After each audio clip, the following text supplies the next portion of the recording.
that play. Doesn't it? I mean, I know we're ramping, but it feels really dumb to just throw that out there and he's like, oh, well, I just name...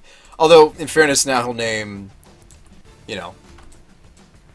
I mean, we have plenty of lands. I don't think this talisman's going to be all that relevant. Death and Taxes versus Tezzeret. Legacy. Terran says Thalia. I think it was definitely Thalia as well. Oh man, he named Sword of the Meek. Buddy. Doesn't really do what you want it to do.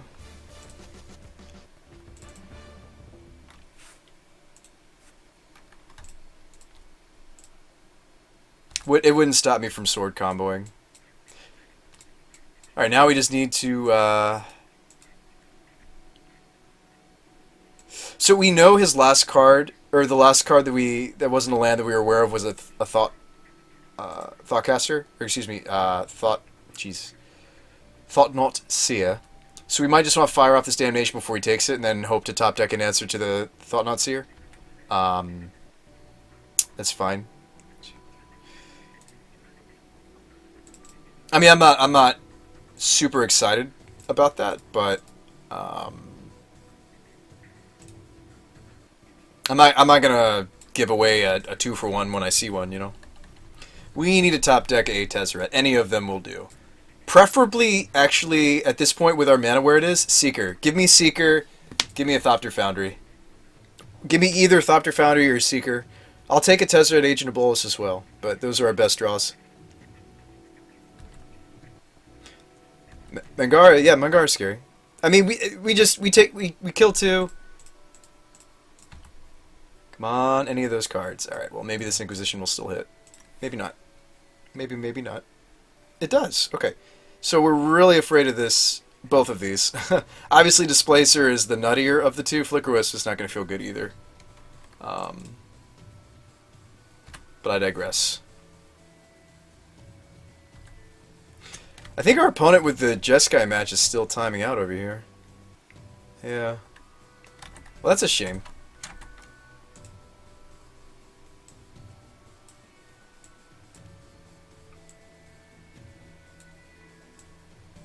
Oh, was that what he was saying during Game 1? I didn't even see him say something. I feel bad. I don't like it when my opponents ignore what I say. I totally missed that he said anything to us Game 1. Missed it. I missed it. Maybe that's why he was salting? I don't know. Maybe he was just depressed that he got, you know... Alright, let's see.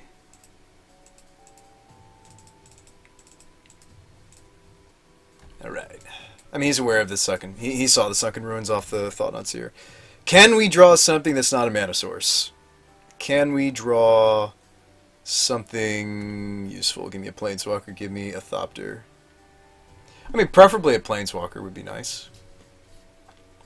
Give me a removal spell. Just kill the Thought-Not Seer, you know? That's a start. Almost hard. I know, right? Give me something.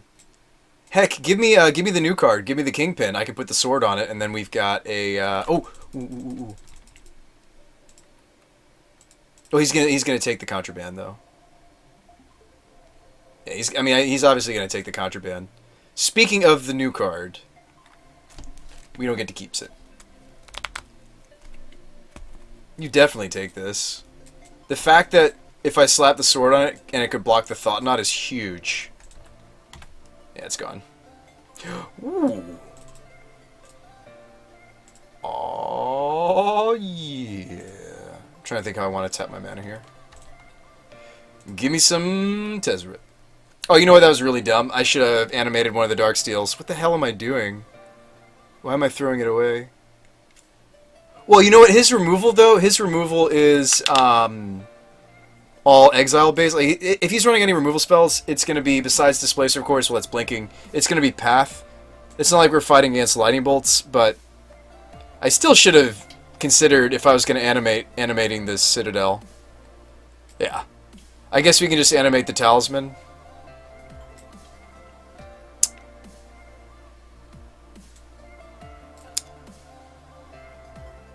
I don't know, maybe I'm just supposed to plus Tezzeret and we find the sword. You know? What do you guys think? Do we just hope that the sword's in the top 5? Or bridge? If bridge or sword is in the top 5, we're looking good. If not... I don't actually die just yet, because he has to attack down the Tezzeret. I think I'm supposed to plus. Go for broke. All in, +1. Alright. Going all in. Huh.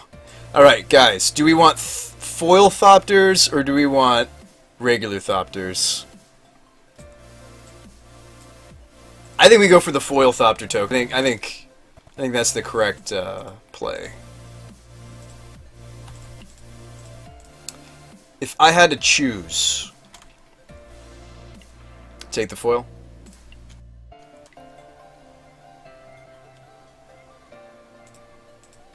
Obviously, take the foil.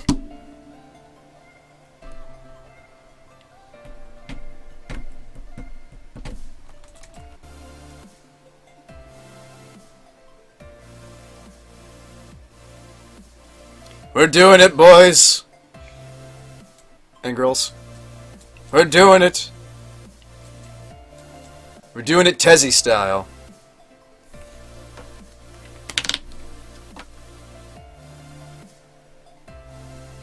You know, those 2 Inquisitions were... Ah, he's had enough. Those 2 Inquisitions were really relevant. Alright, more removal. That's what his deck does. It just tries to kill things.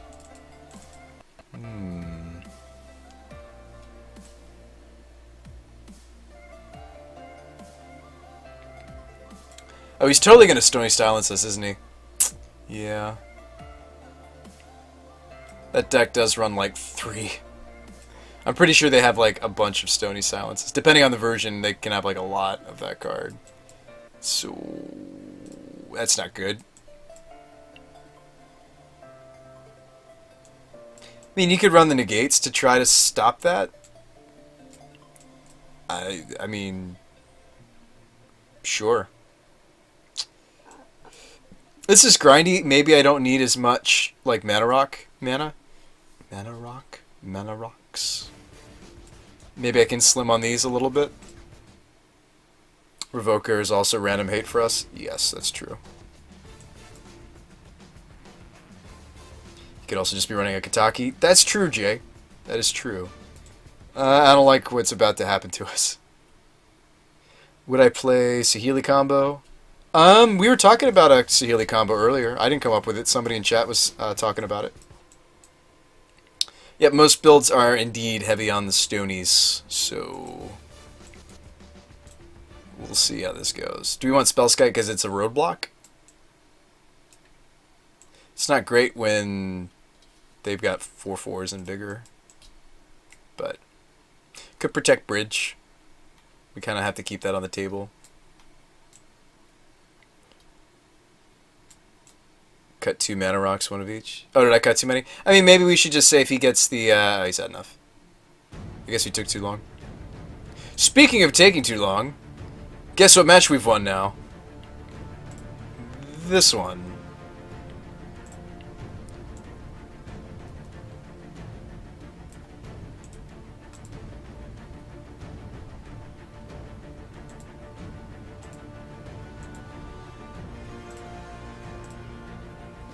Alright guys, I'm down for maybe one more match and then I really gotta go to bed. I got work tomorrow and would you guys like to see another game with the Gear Hulk deck? That's cool. I mean we didn't win a match with the Tezzeret deck, but we won a game with it just now. Do you guys want to see Dadcaster Mage in action one more time? Think you need an Echoing Truth? Saheeli combo. Somebody said using Saheeli with Titan. Saheeli's plus Sun Titan would be a thing. School's going okay. I'm writing a paper. Going on a field trip soon. That's cool. For my welding engineering class. That'll be fun. That's about it. As far as exciting things about school, everything else is pretty drab. There's another Saheeli combo. Well, tell us. Let's play one more. Tell us. Tell us. So we're 1-1. Okay. I feel like we could have done, like, if I'd kept a like, there are different types of opening hands you can have with Jeskai. Like, obviously, you want to keep one that's potentially, like, the most flexible when you're in the dark and you have no idea what your opponent's on. We kept one that was specifically good against a grindy deck, and the gamble was we hoped that they were grindy. They were not. They were playing Suicide, so we got smashed game 1, and then game 2 I couldn't bring it together. I think we had an opportunity to... Whoa! Whoa! Taryn! Let me take a look.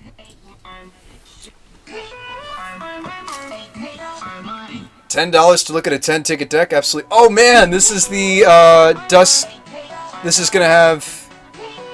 Yeah, this is the Infinite Mill deck. Thank you so much for the $10, man. Holy crap. Alright, just like old times. Here we go. Shut up and take my money.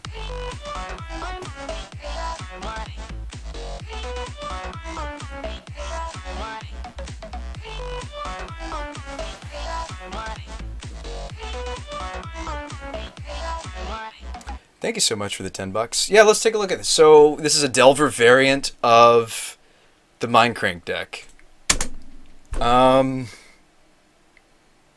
I like Victim. I was actually, I don't know if you saw, Taryn, I was running Victim in the Tezzeret deck just now. So, you're 10 tickets because you want this to be affordable for other people, or do you, okay, there's a description.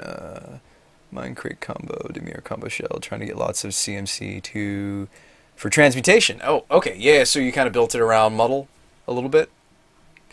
Sideboard.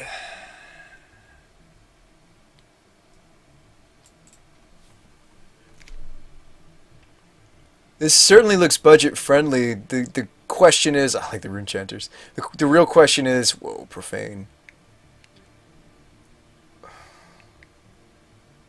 Whoa, Blackmail.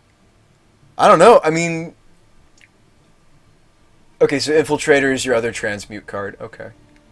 Yeah, I mean, I'm familiar with the combo. For those of you in chat who aren't familiar with the combo, you take Mindcrank and you have Dust Mantle Guildmage. His first ability, whenever a card is put into an opponent's graveyard from anywhere this turn, that player loses 1 life, synergizes and creates an infinite loop with this card, Mindcrank. Whenever an opponent loses life, so that's what this guy is fulfilling.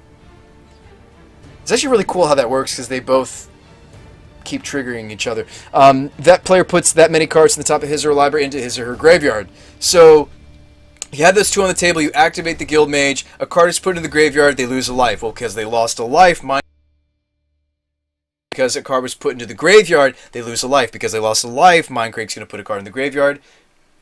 So forth. Alright. It's for a tourney where everybody else is going to have 10-ticket decks. Oh, and this actually seems really, really well put, because you're also not so secretly a Delver deck. So,